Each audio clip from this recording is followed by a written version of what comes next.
Selamat pagi saudara-saudara sekalian. Kita bertemu lagi hari ini. Marilah kita belajar lagi sedikit saja, tetapi biar ini menjadi perenungan buat saudara hari ini. Kalau kemarin kita sudah belajar mengenai Marta dan Maria, dan kita tahu bahwa Tuhan ingin agar kita belajar mendengar seperti Maria. Duduk di kaki Yesus untuk mendengarkan apa yang Tuhan mau katakan kepada kita. Karena segala sesuatu yang Tuhan katakan itu sangat berguna buat kita, saudara-saudara, dan akan memberikan kepada kita keberhasilan di dalam hidup kita. Kita harus tahu apa kehendak Tuhan di dalam hidup kita. Nah sekarang, saudara-saudara, kalau kita sudah tahu itu kehendak Tuhan untuk kita mendengarkan Dia, jangan hanya sekedar sibuk-sibuk memikirkan hal-hal duniawi, tetapi adakan waktu untuk mendengarkan Tuhan. Seperti sekarang ini saudara sedang mendengarkan Tuhan berbicara melalui renungan ini. Karena itu perhatikan apa yang Tuhan katakan mengenai mendengarkan Dia. Satu hari Tuhan Yesus sedang berbicara kepada banyak orang dan memberikan perumpamaan kepada mereka. Nah, saudara-saudara, pada waktu Tuhan berbicara kepada mereka semua, memberikan perumpamaan, kemudian Tuhan berbicara, murid-muridnya bertanya, berikan pada kami pengertian apa arti perumpamaan itu. Dan saudara-saudara, Tuhan berbicara kepada mereka setelah Tuhan memberikan pengertian itu. Di dalam Lukas pasal 8 ayat 18, saudara kalau mau catat boleh, Lukas 8 ayat 18, Tuhan Yesus berkata demikian. Karena itu, perhatikanlah cara kamu mendengar. Karena siapa yang mempunyai, kepadanya akan diberi. Tetapi siapa yang tidak mempunyai, daripadanya akan diambil juga apa yang ia anggap ada padanya. Sekali lagi saya bacakan supaya saudara bisa mengerti dengan jelas. Tuhan berkata di dalam Lukas 8 ayat yang ke-18. Karena itu perhatikanlah cara kamu mendengar. Cara kamu mendengar. Karena siapa yang mempunyai, kepadanya akan diberi. Tetapi siapa yang tidak mempunyai, daripadanya akan diambil juga apa yang ia anggap ada padanya. Nah, saudara-saudara, jadi saudara, kalau kita mau belajar mendengarkan Tuhan, kita harus belajar cara mendengar yang benar.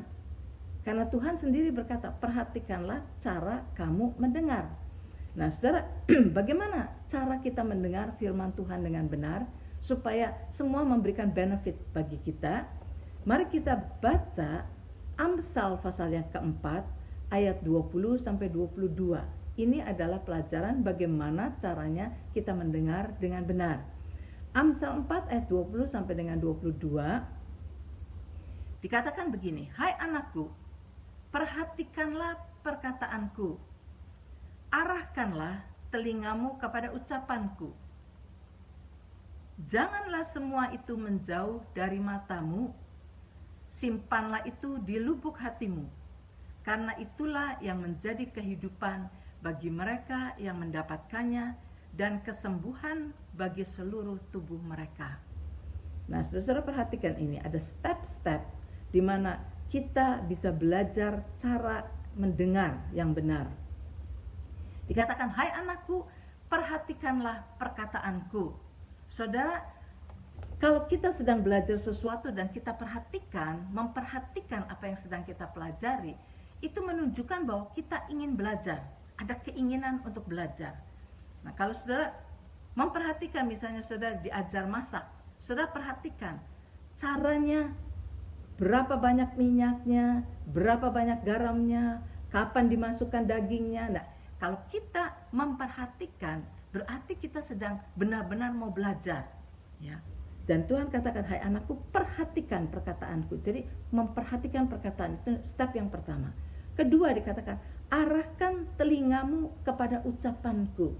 Arahkan telingamu kepada ucapanku.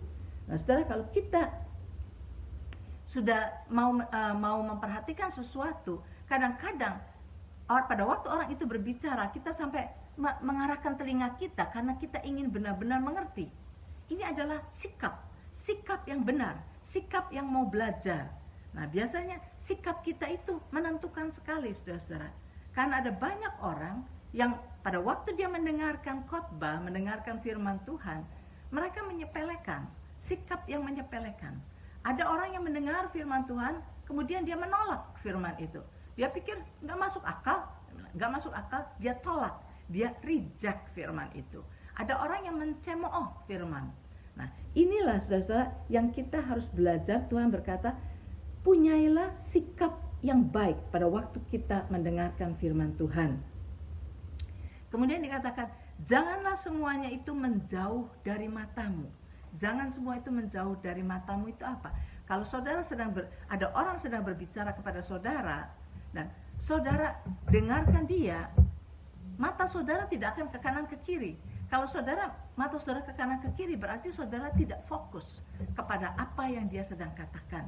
Nah, jadi perkataan janganlah itu menjauh dari matamu itu sedang berbicara mengenai fokus kepada apa yang Tuhan katakan.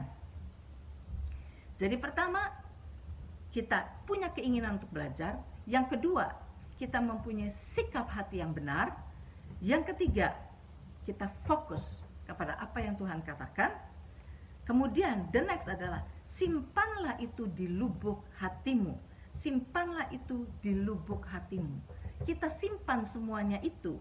Kita tidak ingin kehilangan the benefit daripada apa yang baru kita pelajari. Sebab itu kita simpan. Nah, sekarang bagaimana caranya menyimpan apa yang kita dengar itu ke dalam hati kita?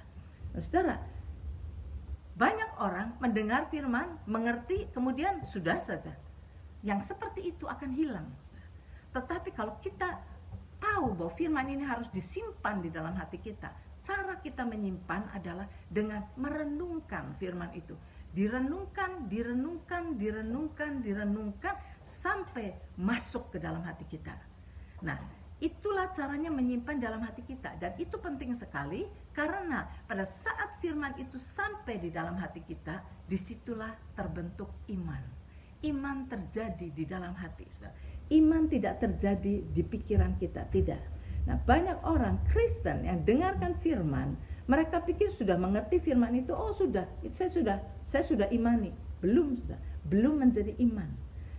Firman baru menjadi iman kalau sudah masuk ke dalam hati kita. Itulah sebabnya Tuhan berkata, simpanlah itu di lubuk hati kita. Sama seperti kalau saudara makan, saudara. Bagaimana caranya merenungkan firman itu? Yaitu mengunyah firman itu. Sama seperti saudara makan. Pada waktu saudara makan, saudara tidak masukkan makanan ke mulut langsung kita telan. No, kita kunyah dahulu. Kita kunyah, kemudian kita telan dan masih dikunyah, masih dicernakan di dalam kita. Setelah itu dicernakan baik-baik, barulah makanan tadi berguna buat tubuh kita. Demikian juga dengan firman Tuhan. Banyak orang tidak mencernakan firman Tuhan, tidak merenungkan firman Tuhan. Yang kalau cara mendengarkan yang baik, yaitu kalau kita merenungkan firman Tuhan itu sampai masuk ke dalam hati kita, maka kita tidak akan kehilangan the benefit daripada apa yang kita dengar itu. Kemudian the next, karena itulah kata Tuhan, kalau kita ingin belajar, kalau kita punya sikap yang benar, kalau kita fokus kepada apa yang sedang kita pelajari, dan kemudian kita mengunyahnya sampai masuk ke dalam hati, menyimpannya di dalam hati, 4 step itu kita lakukan. Karena itulah yang akan menjadi kehidupan bagi mereka yang mendapatkannya, bagi mereka yang menangkap firman itu, dan kesembuhan bagi seluruh tubuh mereka. Ini ada khotbah sendiri. Nah, sebab itu yang penting Tuhan Yesus yang mengatakan, karena itu perhatikanlah cara kamu mendengar. Karena siapa yang mempunyai, kepadanya akan diberi. Tetapi siapa yang tidak mempunyai, yang maksudnya yang tidak menyimpannya di dalam hatinya, daripadanya akan diambil, akan hilang, saudara-saudara. Juga apa yang ia anggap ada padanya. Banyak orang menganggap bahwa dia tahu banyak firman. Tetapi dia pikir dia bisa jadi guru. Betul, bisa, untuk berbicara bisa. Tetapi kenyataan di dalam kehidupan sehari-hari, apakah dia berkemenangan atau tidak, itu membuktikan apakah firman itu sudah masuk ke dalam hati atau belum. Nah, sebab itu saudara, Biarlah hari ini saudara renungkan lagi Lukas pasal 8 ayat 18, Amsal pasal 4 ayat 20 sampai dengan 22. Renungkan itu saudara, ini akan memakan waktu perenungan yang banyak kalau sampai saudara bisa mengertinya. Sampai berjumpa besok pagi. Tuhan memberkati saudara dan Tuhan menyertai saudara. Amin.